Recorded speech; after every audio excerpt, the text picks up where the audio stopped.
அனைவருக்கும் வணக்கம். இது ரொம்ப மனவேதனைக்குரிய ஒரு பதிவு.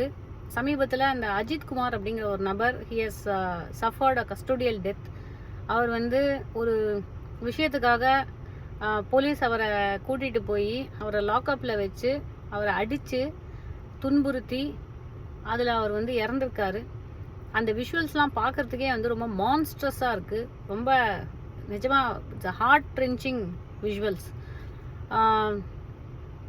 இது மாதிரி நிறையா சம்பவங்கள் நம்மளுடைய சப்கான்ஷியஸில் இருக்கும். Because we have seen a lot of these things. And police அராஜகம் அப்படிங்கிறதுக்கு இது மேலும் ஒரு உதாரணமாக இருக்குது இந்த சம்பவம். சம்மந்தப்பட்ட அந்த அஃபீஷியல்ஸ் ஹவ் பீன் சில பேர் சஸ்பெண்ட் ஆகிருக்காங்க, ஆக்ஷன் எடுக்கப்பட்டிருக்கு அப்படிங்கிற மாதிரி சொல்லியிருக்காங்க. And the case is under way. The case has been transferred to the CBI. And we are all standing with the victim and the victim's family. இது ஒரு பக்கம் இருக்க, இன்னைக்கு எதிர்கட்சிகள் இந்த விஷயத்துக்காக நாங்கள் ஒரு ஆர்ப்பாட்டம் நடத்துகிறோம், ஒரு போராட்டம் நடத்துகிறோம் அப்படிங்கிற மாதிரி அறிவிச்சிருக்காங்க. which is good because in any situation எந்த ஒரு ஆட்சியாளர்களாக இருந்தாலும் எதிர்கட்சி அப்படிங்கிறது என்றைக்குமே தீவிரமாக செயல்பட்டாதான் அதாவது யார் ஆட்சியில் இருந்தாலும் எதிர்கட்சி அப்படிங்கிறவங்க வலுவாக இருக்கணும். அப்போ தான் sex and balances will be in place. And பொதுமக்களும் தொடர்ந்து கேள்விகள் எழுப்பணும். பொதுமக்கள் ஒவ்வொருத்தரும் என்னை பொறுத்த வரைக்கும் ஒரு எதிர்கட்சியாக தான் பிஹேவ் பண்ணணும் அப்படின்னு நான் நினைக்கிறேன். Because we have to continuously question those in power. Because யாருடைய பவரோட ஓவர் ரீச்சும் இங்கே இருக்கக்கூடாது. தட் இஸ் வென் எல்லா மக்களும் சேஃபாக இருப்பாங்க. எஸ்பெஷலி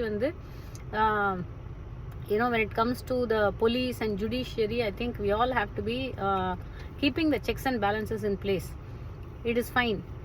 But இதில் எனக்கு என்ன ரொம்ப மனவேதனைக்குரிய விஷயம் அப்படின்னா, இந்த அறிவிப்பு, இந்த எதிர்கட்சிகள் நாங்கள் இந்த மாதிரி ஒரு போராட்டம் நடத்த போகிறோம், ஆர்ப்பாட்டம் நடத்த போகிறோம் அப்படின்னு சொல்லும்போது அதுக்கு அடியில் இந்த ட்விட்டர்லேயும் இந்த பதிவுகள் அடியில் இருக்க கமெண்ட்ஸ், யூடியூப்லேயும் அந்த கமெண்ட்ஸ் பார்க்கும்போது ஒரு பொதுமக்களாக நம்ம எந்த லெவலுக்கு நம்ம தரம் தாழ்ந்து போயிருக்கோம் அப்படிங்கிறது எனக்கு தெரியுது. என்ன அப்படின்னா, இதில் எல்லாரும் என்ன சொல்கிறாங்க, இன்னைக்கு இருக்கக்கூடிய அரசு அவங்க ஸ்கோர் பண்ணிட்டாங்க, அந்த விக்டிமோட ஃபேமிலியை தொடர்பு கொண்டு பேசி மன்னிப்பு கேட்டு அப்புறம் அந்த கேஸை சிபிஐக்கு ட்ரான்ஸ்ஃபர் பண்ணி அப்புறம் அந்த சம்மந்தப்பட்ட அதிகாரிகள் மேலே ஆக்ஷன் எடுத்து அவங்க டக்குன்னு இந்த விஷயத்த இது பண்ணிட்டாங்க. They have delivered and they have scored. But நீங்கள் தாமதமாக இந்த விஷயத்துக்குள்ளே வரீங்க அப்படிங்கிற மாதிரி ஒரு கேள்வி எழுப்புறாங்க. அதாவது என்ன சொல்கிறாங்கன்னா, அவங்க ஸ்கோர் பண்ணிட்டாங்க, நீங்கள் இதை இந்த இடத்த ஒரு பெரிய இம்பார்ட்டண்ட் ஆப்பர்ச்சுனிட்டியை நீங்கள் நழுவ விட்டுட்டீங்க, அதாவது எதிர்கட்சிகள் நழுவ விட்டுட்டீங்க அப்படின்னு எதிர்கட்சிகளை ஆதரிக்கக்கூடிய இல்லை நியூட்ரலாக இருக்கக்கூடிய சில பீப்புளும் சொல்கிறாங்க. இது எக்ஸாக்ட் வேர்ட்ஸே அவங்க யூஸ் பண்ணியிருக்கிறது என்னன்னா, இன்னைக்கு ஆளும் கட்சி ஸ்கோர் பண்ணிட்டாங்க, இது உங்களுக்கு ஒரு வட போச்சே moment, you have let this opportunity slip out of your fingers. நான் சீரியஸாக கேட்குறேன், இது என்னங்க ஆப்பர்ச்சுனிட்டி? ஒரு மனிதருடைய சாவுங்கிறது நமக்கு ஒரு அரசியல் பண்ணுறதுக்கான ஆப்பர்ச்சுனிட்டியா? Really is it have we stooped so low as a society that we have to make politics using somebody's death? ஒரு இறப்பு நடந்திருக்கு, அது யாருக்கு வேணா இன்னைக்கு நடக்கலாம்.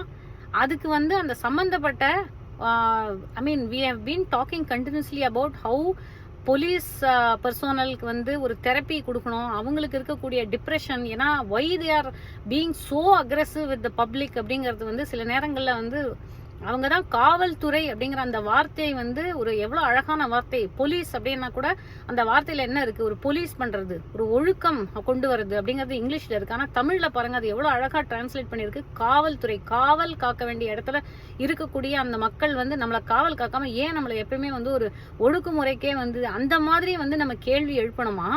அதை விட்டுட்டு எதிர்கட்சிகளை ஆதரிக்கிறவங்க போயிட்டு நீங்கள் இதை வட போச்சே மூமெண்ட்டு, நீங்கள் ஸ்கோர் பண்ணியிருக்கணும், இந்த இடத்துல சீக்கிரமே இந்த ஆர்ப்பாட்டத்தை பண்ணியிருந்துருக்கணும்.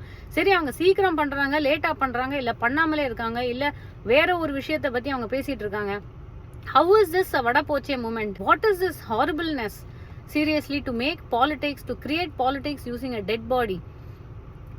இப்போ we have to all stand with the victim and the victim's family இந்த மாதிரி உங்களுக்கோ எனக்கோ நம்ம இப்போ ஏதாவது ஒரு இடத்துல நம்ம ஒரு காவல்துறை அணுகி போகும்போது இந்த மாதிரி சுச்சுவேஷன் நடக்காம இருக்கணும் அப்படிங்கறத பத்தி தான் எல்லாருமே across party lines, rising above party lines, we all have to talk.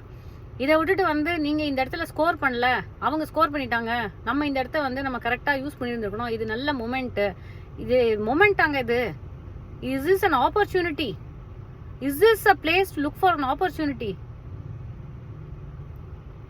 Very very disappointing, very disappointing.